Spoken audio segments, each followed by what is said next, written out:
Eu vou te chamar de profeta porque eu adorei isso, viu? Profeta da cibersegurança. Tá perfeito, tá tudo certo. Cara, quando a gente começa a falar de CrowdStrike, não dá pra não lembrar do que aconteceu no ano passado, que foi o apagão cibernético. E esse apagão aconteceu muito por conta de uma mudança tecnológica dentro dos sistemas da CrowdStrike que afetaram a Microsoft. Muitas empresas usam a Microsoft, avião ficou no chão, gente não pôde fazer cirurgia, ou seja, apagão cibernético. Mas esse apagão só acontece por causa da presença massiva da CrowdStrike em grandes empresas. Mas a CrowdStrike faz o quê? Obrigado pela pergunta, acho que é extremamente importante e isso demonstrou, esse incidente que aconteceu, foi um incidente de software, numa atualização que falhou. Isso mostra, primeiro, a importância de cibersegurança, como o mundo está tão conectado e quando a tecnologia depende tanto de cibersegurança, né? A gente acaba deixando cibersegurança muitas vezes de lado. Eu acho que esse incidente só demonstrou a importância de cibersegurança, a importância de que as empresas que usam tecnologia ter resiliência. A gente passou os últimos meses ajudando os nossos clientes a se recuperarem e isso causou com que a gente tivesse uma recorrência maior dos clientes em termos de estar junto com eles, de ajudar eles a melhorar a resiliência. A CrowdStrike se transformou como empresa também para ter certeza de que a gente consiga recuperar. Se acontecer uma falha parecida com o que aconteceu, a gente consiga recuperar em um tempo menor. A gente demorou 72 minutos para descobrir a falha e causou o que causou. A CrowdStrike é uma empresa de cibersegurança dedicada a parar os ataques. E aí, com isso, a gente tenta, todos os dias, fazer com que os ataques fiquem mais custosos para os atacantes, né? Hoje em dia, com o advento de inteligência artificial, é muito fácil para um atacante executar um ataque. A gente vai conversar mais disso mais para frente, mas eu tenho certeza que todo mundo já ouviu falar de um ataque cibernético. As empresas que operam hoje com tecnologia dependem da tecnologia para operar, né? Elas precisam de tecnologia de alguma maneira e a CrowdStrike ajuda essas empresas a melhorarem a postura de segurança, a sua maturidade de segurança. A gente desenvolve softwares específicos para a nuvem, para proteção de dispositivos móveis, para os computadores, para fazer com que as empresas possam operar no universo tecnológico de forma segura, né? Então, desde o ponto de vista técnico, a CrowdStrike mudou e também a gente reforçou a parceria com os nossos clientes, com os nossos fornecedores, para ter certeza de que a gente consiga prover cibersegurança e tecnologia para todo mundo. Vocês demoraram menos de um jogo de futebol para perceber um erro. Tem técnico de futebol que demora mais que isso. É isso aí. A CrowdStrike está há bastante tempo aqui no Brasil, né? A CrowdStrike começou a operação mundial em 2011 e a gente abriu a operação aqui no Brasil em 2019. Uhum. E desde então a gente vem fazendo aquisição de grandes clientes de pequeno porte. A CrowdStrike veio com uma ideia nova no mercado de segurança na nuvem.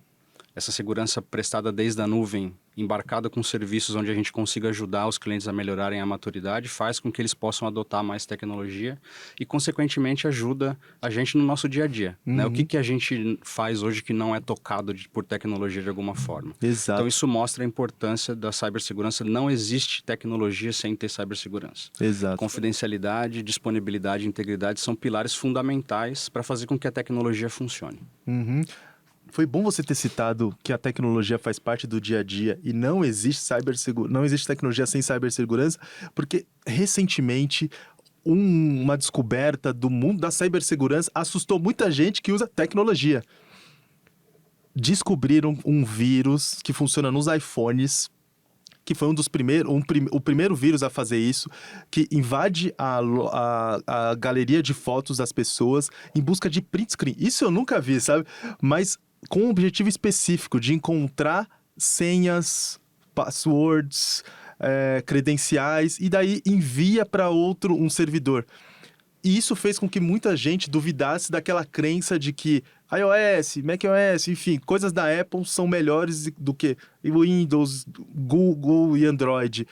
Por que as pessoas têm essa visão, que eu imagino que seja deturpada, de um sistema ser melhor do que o outro, ser mais seguro do que o outro? Vocês que estão no front do embate contra as ameaças cibernéticas, percebe essa diferença entre um sistema e outro ou não tem nada a ver? Acho que tem muito para a gente desembrulhar aqui. Partindo da premissa de que software não é perfeito, né? A gente não consegue construir software perfeito. Você pode, é lógico, melhorando a maturidade do software com o tempo, mas não existe software perfeito porque ele é escrito por seres humanos, né? Existe esse pragmatismo de que o iOS da Apple é um software mais seguro porque ele tem um ecossistema diferente, ele é um ecossistema fechado. A Apple controla software e hardware. A forma com que eles fazem a validação do código que vai entrar lá dentro é diferente de um sistema aberto. Não que o sistema aberto não seja seguro, não é assim. Né?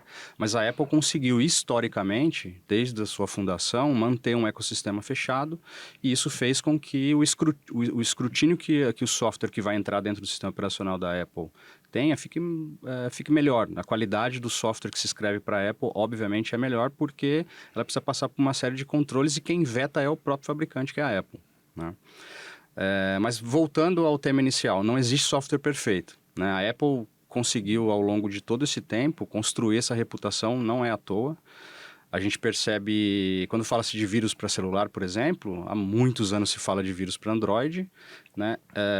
Existiram várias, o que a gente chama de prova de conceito, de algumas potenciais vulnerabilidades em sistemas iOS, mas nunca se foi comprovado. Né? Ou pelo menos comprovado na vida real, no dia a dia. Diferente do Android, por quê?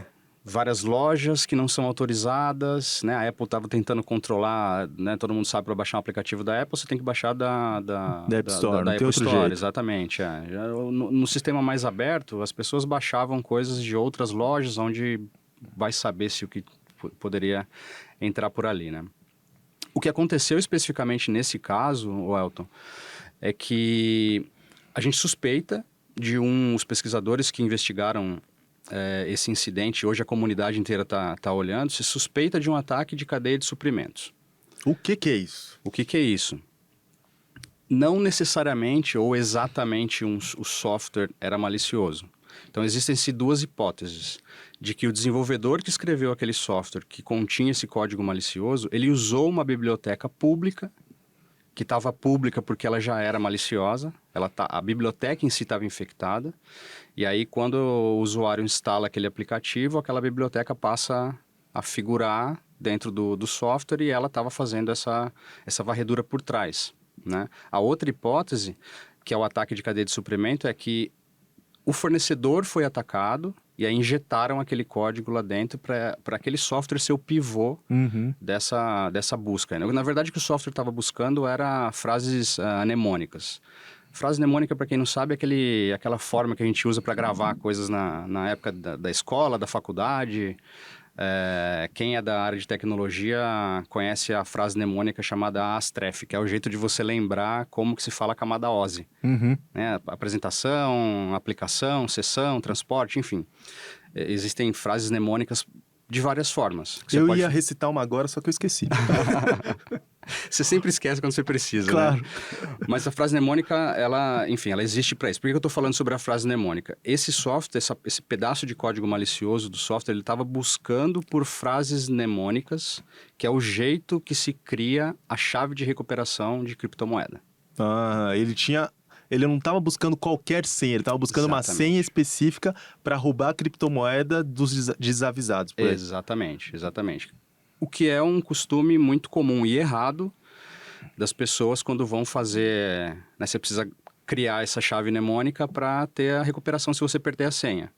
O que você faz quando você cria a chave mnemônica? Printa a tela, salva na galeria. Claro. Né?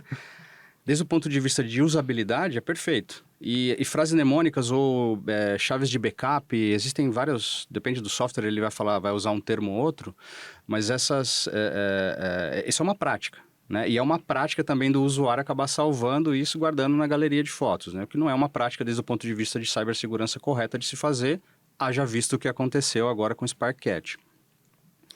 Senhas, etc., ele estava buscando por coisas específicas, né? Assim, a gente não tem uma conclusão ainda sobre a investigação completa. Os pesquisadores que descobriram isso colocaram na comunidade, e agora a comunidade de inteligência e de segurança está tentando ir mais a fundo e entender o que aconteceu. É uma biblioteca uma biblioteca pública. o que é muito comum de acontecer, que os desenvolvedores usam na hora de desenvolver o software, que foi comprometida, ela foi desenvolvida ou foi comprometida, ou foi realmente um ataque de cadeia de suprimentos, que é onde o atacante, ao invés de atacar a pessoa direto, ele usa um pivô. Sim. Né? Nesse caso, esse software que usou, que estava fazendo essa varredura. E aí tem um ponto crucial. Aonde que é o ponto de quebra? A tecnologia que foi usada dentro do Sparkcat para fazer essa leitura das frases mnemônicas, ele é um software dos anos 90, Ok. OCR, Sim. né, que a gente usa lá para capturar, para transformar a imagem em texto. A gente usa isso há muito tempo. Né? Qual que é a diferença? Com o advento da inteligência artificial, ele consegue potencializar essa tecnologia de OCR, que é uma tecnologia antiga, para varrer e conseguir dar esse dado analítico justamente do que ele queria buscar.